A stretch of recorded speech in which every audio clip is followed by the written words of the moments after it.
मित्रों, यह सर्वविदित है कि भारत एक कृषि प्रधान देश है और इसकी आत्मा गांवों में बसती है। गांव की मिट्टी से न केवल अन्न उपजता है, बल्कि त्याग, सेवा, सहयोग और राष्ट्रभक्ति जैसे अमूल्य गुण भी जन्म लेते हैं। गांव का जीवन भले ही आधुनिकता से दूर हो, पर वहाँ की भावनाएं और संस्कार अत्यंत गहरे होते हैं। गांव में राष्ट्रवाद केवल शब्दों तक सीमित नहीं होता, वह जीवन शैली में रचा और बसा होता है। ग्राम्य जीवन की विशेषताएं। गांव का जीवन बहुत ही सादा और सीधा होता है।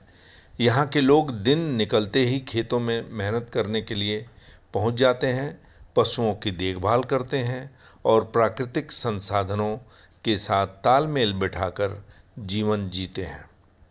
इसका खानपान, पहनावा और व्यवहार पारंपरिक होता है। वे अपने परिश्रम से अपनी आवश्यकताओं को पूरा करते हैं। यही आत्मनिर्भरता राष्ट्रवाद की पहली पहचान है।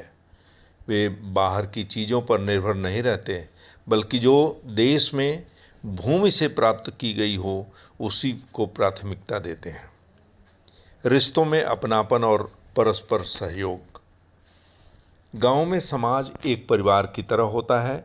जब किसी घर में शादी होती है तो पूरा गांव उसका आयोजन करता है।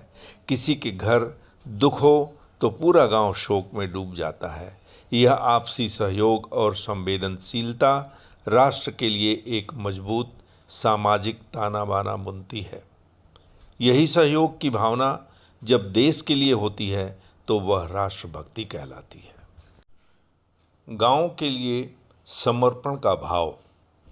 गांव के युवा प्रायः सेना, अर्धसैनिक बल और पुलिस सेवाओं में भर्ती होते हैं। वे निस्वार्थ भाव से देश की रक्षा के लिए सीमा पर तैनात रहते हैं। यह सिर्फ एक नौकरी नहीं, बल्कि राष्ट्र के लिए मर मिटने का जज्बा होता है। गांव के लोग जब अपने बेटे को तिरंगे में लिपटा हुआ देखते हैं तो दुख के साथ साथ गर्व भी उनकी आंखों में होता है। यह समर्पण की भावना केवल वहीं से आती है जहां राष्ट्र सर्वोपरि होता है। किसानों की राष्ट्र सेवा। किसानों को अक्सर सैनिकों से कम नहीं समझा जाता। वे भूमि की रक्षा तो नहीं करते, पर देशवासियों के भोजन की व्यवस्था करके राष्ट्र की सेवा अवश्य करते हैं। गांव का किसान चाहे सूखा हो या बाढ़, मेहनत से अन्न उपजाता है। बिना किसी शिकायत के वह मौसम की मार सहते हुए देश के अन्न भंडार को भरता है। उसकी यह मेहनत एक तपस्या के रूप में राष्ट्रभक्ति का स्वरूप होता है। राष्ट्रीय पर्वों का उत्सव। गांवों में स्वतंत्रता दिवस, गणतंत्र दिवस, गांधी जयंती आदि पर्व बड़े श्रद्धा और उत्साह से मनाए जाते हैं। स्कूलों में बच्चे तिरंगा फहराते हैं, देशभक्ति के गीत गाते हैं और स्वतंत्रता सेनानियों के बल की कहानियाँ सुनाई जाती हैं। यह पर्व केवल रस्म अदायगी नहीं है, बल्कि राष्ट्र के प्रति प्रेम और कृतज्ञता व्यक्त करने का माध्यम होता है। भाषा, संस्कृति और परंपराओं का संरक्षण। गांव में आज भी लोकगीत, लोकनाट्य और पारंपरिक रीति रिवाज जीवित हैं। लोग अपनी मातृभाषा में गर्व से बात करते हैं और पारंपरिक वस्त्र पहनते हैं। यह सांस्कृतिक संरक्षण अपने देश की पहचान को बचाए रखने के लिए कार्य करता है। जब एक व्यक्ति अपनी संस्कृति से प्रेम करता है, तब वह सच्चे अर्थों में राष्ट्रभक्त होता है।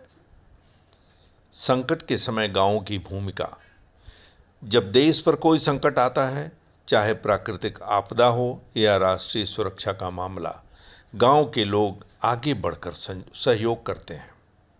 वे चंदा इकट्ठा करते हैं, राहत सामग्री भेजते हैं और ज़रूरतमंदों की मदद करते हैं। कोरोना काल में भी कई गांवों ने सामूहिक प्रयासों से क्वारंटाइन सेंटर बनाया और राशन बांटा और ज़रूरतमंदों की सेवा की। यह केवल सेवा नहीं, बल्कि राष्ट्र के लिए करुणा और जिम्मेदारी की भावना है। ग्राम्य शिक्षा और बच्चों में राष्ट्र प्रेम। गांव के स्कूलों में बच्चों ने न केवल शिक्षा दी जाती है बल्कि उन्हें नैतिक मूल्यों को भी सिखाया जाता है। बच्चों को बताया जाता है कि देश की स्वतंत्रता किन किन बलिदानियों से मिली है और उन्हें कैसे एक अच्छा नागरिक बनना है। यही शिक्षा उन्हें राष्ट्र के प्रति समर्पित बनाती है। शिक्षक भी अपने छात्रों को देश के विकास में भागीदारी की प्रेरणा देते हैं। राजनीतिक चेतना और जागरूकता। आजकल गांवों में राजनीति जागरूकता भी बढ़ती जा रही है। लोग जानने लगे हैं कि उनका एक वोट भी देश की दिशा बदल सकता है। वे पंचायत से लेकर संसद तक की नीतियों को समझने और उन्हें क्रियान्वयन में रुचि लेने लगे हैं। यह चेतना राष्ट्र के विकास में महत्वपूर्ण भूमिका निभा सकती है। प्राकृतिक संसाधनों का संरक्षण और पर्यावरणीय राष्ट्रवाद। गांव के लोग पर्यावरण से जुड़े हुए हर चीज को श्रद्धा के दृष्टि से देखते हैं। वृक्ष, नदी, तालाब, पशु सब उनके लिए उनके जीवन का हिस्सा हैं। वे जल, जंगल और जमीन की रक्षा को धर्म समझते हैं। आज जब पूरी दुनिया पर्यावरण संकट से जूझ रही है तो ग्रामवासियों की यह सोच देश को हरित और समृद्ध बनाए रखने में मददगार है। ग्राम्य जीवन में राष्ट्रवाद केवल नारों और झंडों तक सीमित नहीं रहता है। वह जीवन के हर पहलू को समझते हैं और उसी में समाहित होते हैं। वहाँ का हर नागरिक अपने तरीके से देश के लिए योगदान करता है। किसान खेत में, जवान सीमा पर, शिक्षक स्कूल में और महिलाएं परिवार में संस्कार देकर। ग्रामवासियों का राष्ट्रवाद शोरगुल से नहीं, कर्म और संवेदना से भरा होता है। किसी ने ठीक ही कहा है कि गांव की राष्ट्रभक्ति शांत होती है और उसकी गूंज पीढ़ियों तक सुनाई देती है। धन्यवाद। जय हिंद।